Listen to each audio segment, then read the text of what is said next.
Magandang araw sa ating lahat mga boxing fans saan mang panig ng mundo. Ang laban na dubakbakan na ating tatalakayin ngayon, ito pa sa pagitan ni Agat Caballel kontra Damian Caniba. Fight schedule January 10, 2026, nagaganapin sa Germany.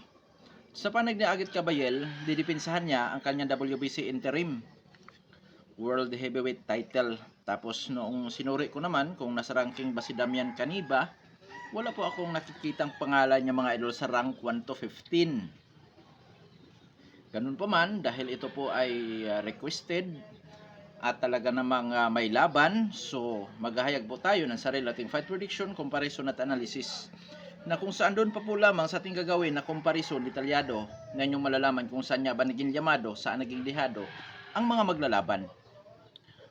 Bago naman natin ito simulan, para po sa mga boxing fans na bago po lamang napadpad dito sa ating munting channel, inanyahan ko po kayo na sana suportahan po niyo sa pamamagitan po ng pag-subscribe, like, and share.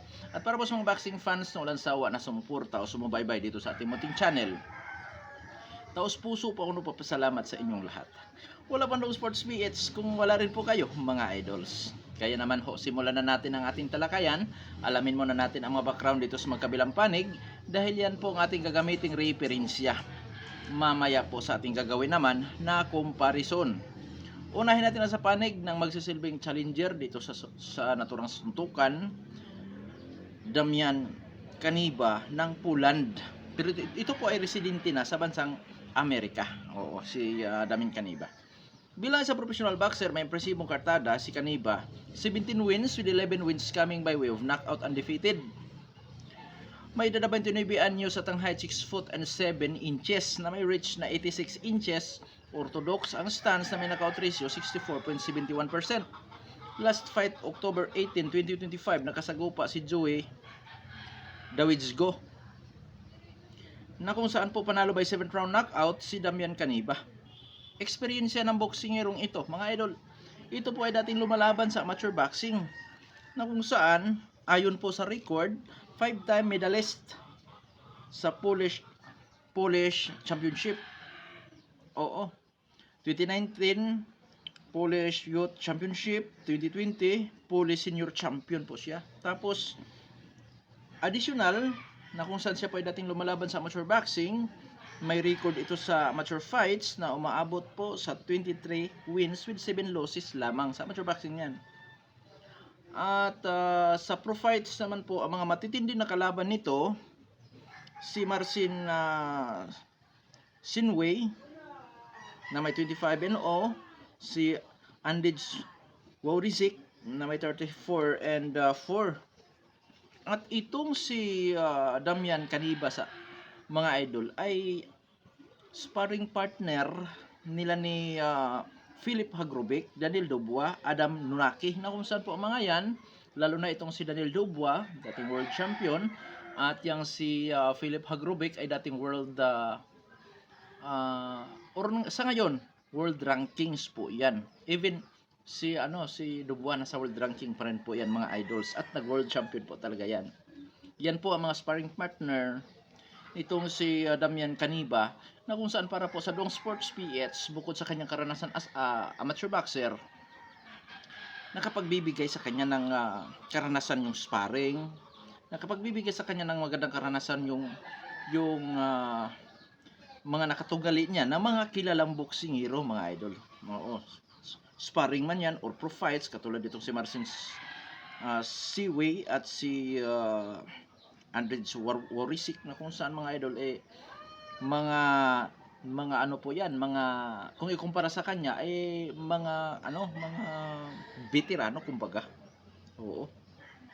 So yan po, nag-ugat siya sa amateur boxing, tapos sparring partner ng mga nasa world ranking, at yun na nga, sa kanyang karanasan as a pro boxer, may nakasagupa na rin siya na mga di kalibre din na mga opponent. Okay.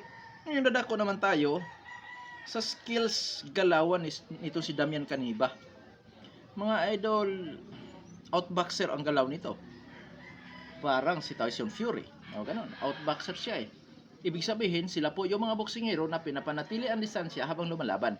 Na kung saan napaka-epektibo ang kanyang Ang kanyang jab, one to combination, footwork in around, moving around.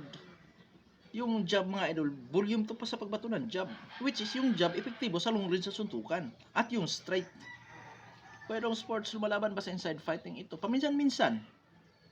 Oo, paminsan-minsan pero mas malimit talaga na pinapanatili niya kanyang distansya. Kaya natawag ng those sports PH na itong si Damian Caniba ay outboxer. Epektibo sa suntukan na kung saan pinapanatili ang distansya. Durability.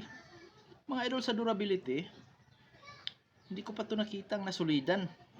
So, hindi pagkaanong subok. Ngayon, dipinsa. Mga idol, malimit na matangkad siya sa kanyang katunggali. Na kung saan po mga idol, hindi ko masabing siya po ay mahigpit sa dipinsa. Pero yung kanyang kakayahan sa pagpapanatili sa distansya, lalo na't napakatangkad ng boksingirong ito, yun po yung kanyang pinaka the best na dipinsa, pagpapanatili sa distansya. Okay. Now, gets nyo? So ngayon, makamay, masipag sumuntok, power, timing, accuracy ang mayroon ng boksingero ito. Magalaw na boksingero ito mga idols. So ngayon dadako naman tayo sa kasalukuyang WBC interim na si Agit Kabayel. Bilang sa professional boxer, may Persimo Cartada si Agit Kabayel, 26 wins with 18 wins coming by way of knockout, undefeated. May edad na 33 anyos at ang height 6 foot and 3 inches. Reach 80 inches orthodox ang stance, knockout ratio 69.23%. First defense sa kanyang WBC interim. Last fight February 22, 2025, nakasagupa niya ang dating Olympic silver medalist at dating WBO interim. At kasalukuyang may hawak noon sa WBC interim na si Silizang, na kung saan po mga idol, diyan nakatikim ng bagsak si Kabayel sa ikalimang round, ngunit naging pansimbag ang bodiga nitong si Silizang na kung saan yun ang sanhi ng kanyang pagbigay, pagsuko or pagka-knock out sa laban nila mga idols. Oo. Bodiga. Karanasan, experience ni Agit Kabayel. Diretso na tayo sa kanyang karanasan bilang sa professional boxer. Mga idol, nakasagupa niya si Frank Sanchez. Sino si Frank Sanchez? Si Frank Sanchez po ay dating Olympian din. Ni-knockout yan ni Agit Kabayel. Talo ako dyan mga idol. Si Lizang na dating Olympian din. Na kung saan ito si Silizang mga idol, bukod sa dating WBO interim, yan po ay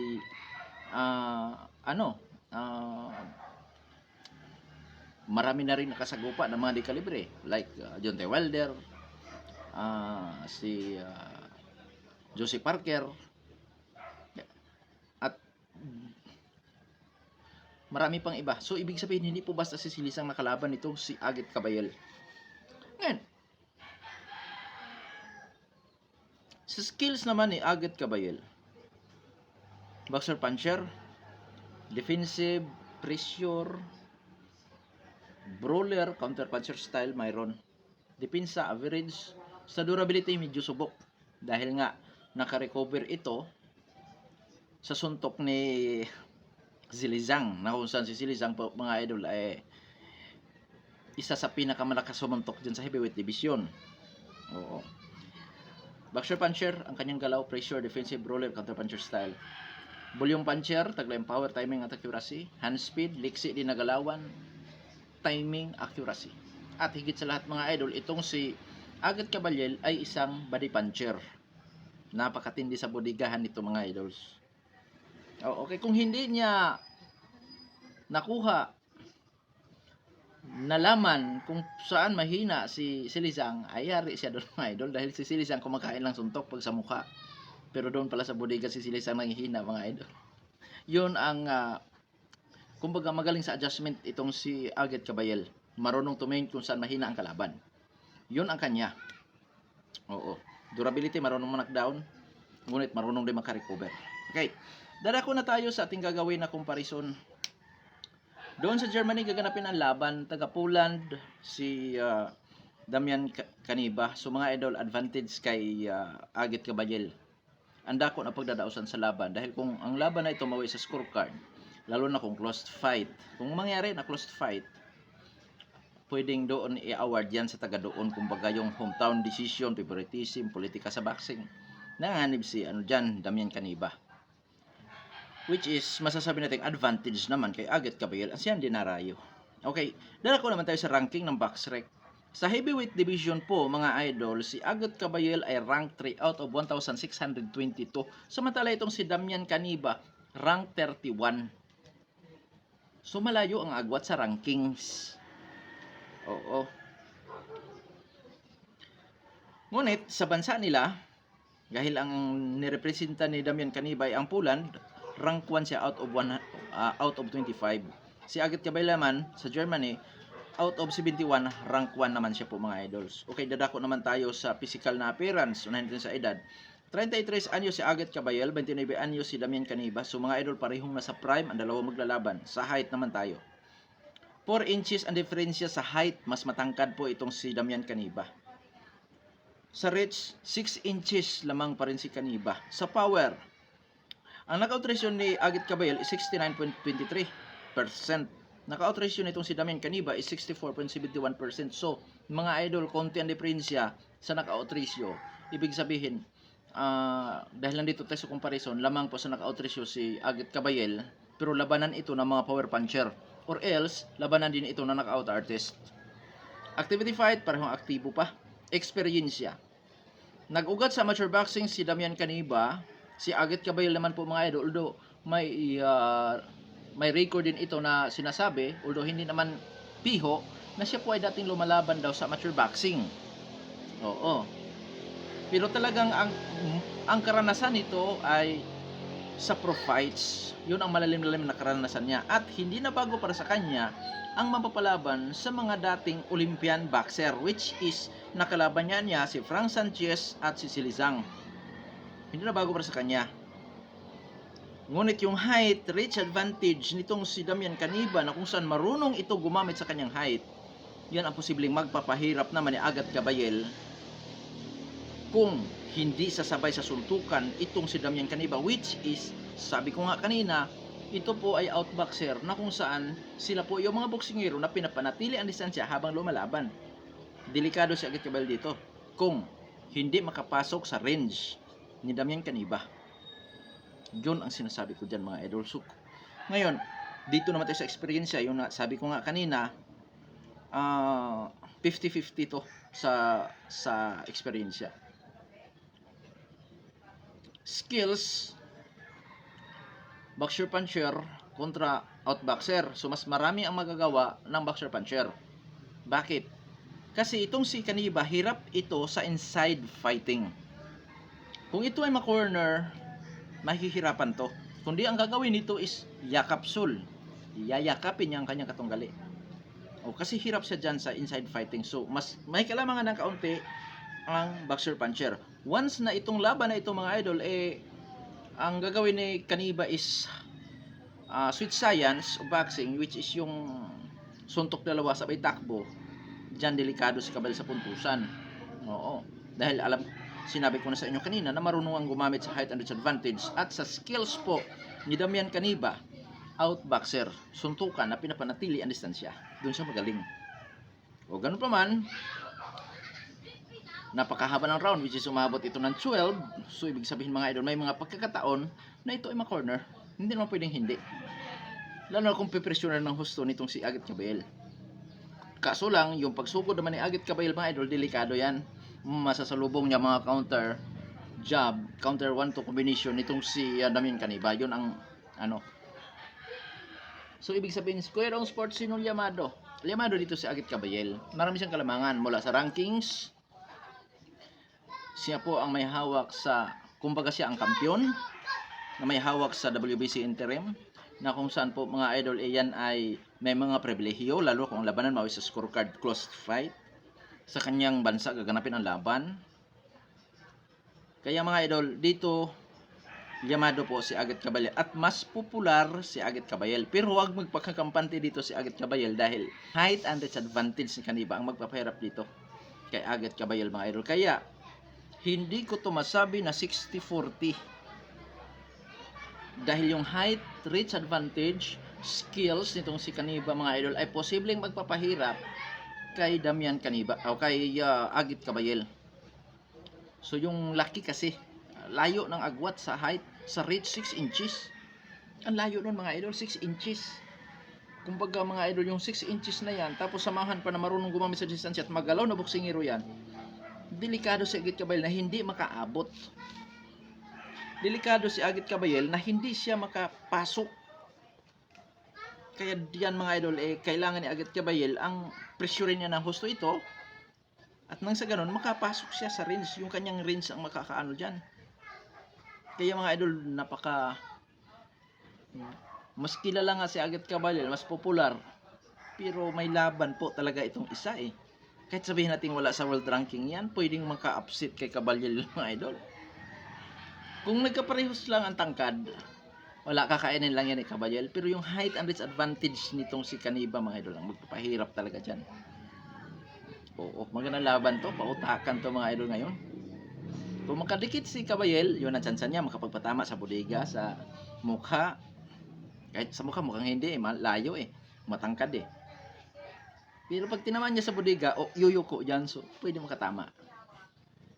Ngayon dito sa ang gagawin lang nitong si Caniba, distansya talaga. Huwag lang talaga itong dumikit kay Kabayel kasi yun ang kanyang chance sa manalo sa puntusan. So dito mga idol, magkapiho sa panalo si Kabayel once sa knock-out niya itong si Caniba. At si Caniba naman, dito sa laban nila, kung mauwi sa 12 rounds, may chance ang manalo sa pamamagitan po ng puntusan. Oo, 55-45 in favor of Agit Kabayel sa ating comparison. So dadako na tayo sa ating prediction sa laban. Prediction ko po dyan, Agit Kabayel like technical knockout 1-10. Dahil yun dapat ang gagawin nitong si Kabayel kung nais niyang manatili na undefeated at mapanatili din niya ang kanyang titulo, na kung saan mga idol pwede na itong lalabanan ni Usyk. Nihinintayan ng mga boxing fans, at isa na po ang Long Sports page dyan. Oo, so dyan po mga idol. Ngayon, Kuya Long Sports, dahil sinabi mo na delikado si Kabayel sa puntusan dyan, ibig sabihin ba wala nang chance siya si Kabayel na mananalo sa puntusan?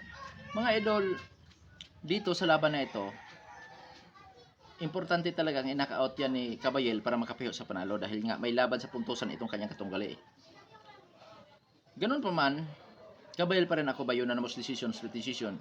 Gamit ang kanyang pagka-agresibo, gamit ang kanyang mga volume punches, at siya ang champion doon sa kanyang baluarte kaganapin ng laban.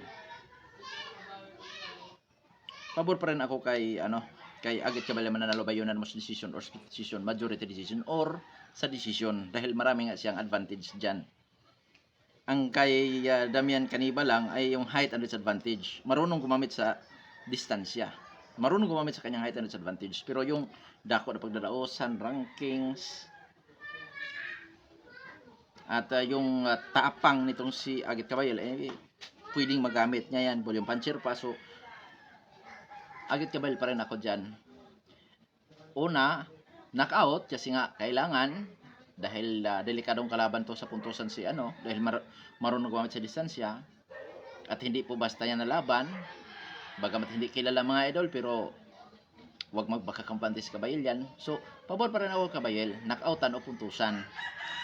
So ang tanging chance naman itong si Damian Caniba, kung mapanatili niya ang kanyang distansya, yun ang kanyang chance manalo sa pamamagitan po ng puntusan.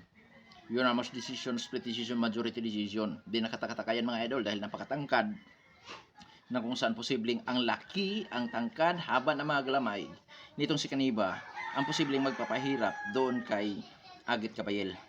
Kuya Do Sports, may chance bang manalo by knockout si Damian Caniba? 12 rounds ito mga idol, pwede, later rounds. Pagka na-outbox si Agit Kabayel dyan sa 1-10, delikado si Kabayel sa later rounds. At pwedeng ma-counter din si Kabayel na kung saan mga idol marunong palang bumagsak ito pag tinaman sa puno ng tainga. So pwede man knock-out.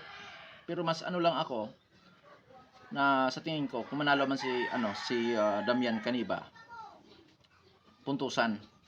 Oo. Pero given din dito ang knockout kasi 64% ang kanyang knockout ratio. So given, power puncher ito or knockout artist din ito mga idols. Given yan makapagpa-knockout later rounds.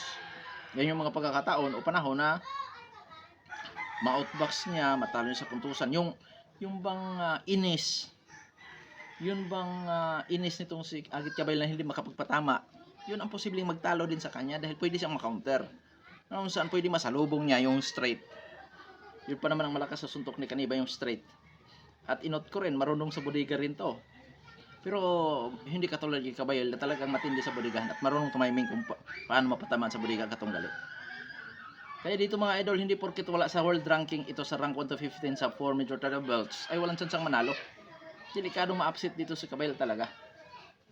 Oo, delikado talaga to na ma-upset si Kabayel. Dahil hindi ibig sabihin mga idol na halos lahat nandoon kay Kabayel ang advantages. Siyang kampiyon, lamang sa ranking, siya din na rayo. Ay walang tsansang manalo itong challenger. Hindi ganun dito sa boxing. Ika nga, this is boxing, anything can happen. Ika nga dito sa boxing, kahit halos na sa iyo na lahat ang advantages, ay hindi ka pa rin nakakatiyak. Lalo na't napakalaki, napakatangkad ditong si Damian Kaniba. Kaya kaabang-abang na laban to mga idols. So abangan natin kung ano ang posibleng magiging kahihinatnan sa bakbakan na ito. Mapanatili kaya ni Agit Kabayel ang kanyang titulo o makuha sa kanyang challenger na kung saan hindi ito kilala. Ganito na lamang ito pa ng Sports PH. God bless po sa ating lahat.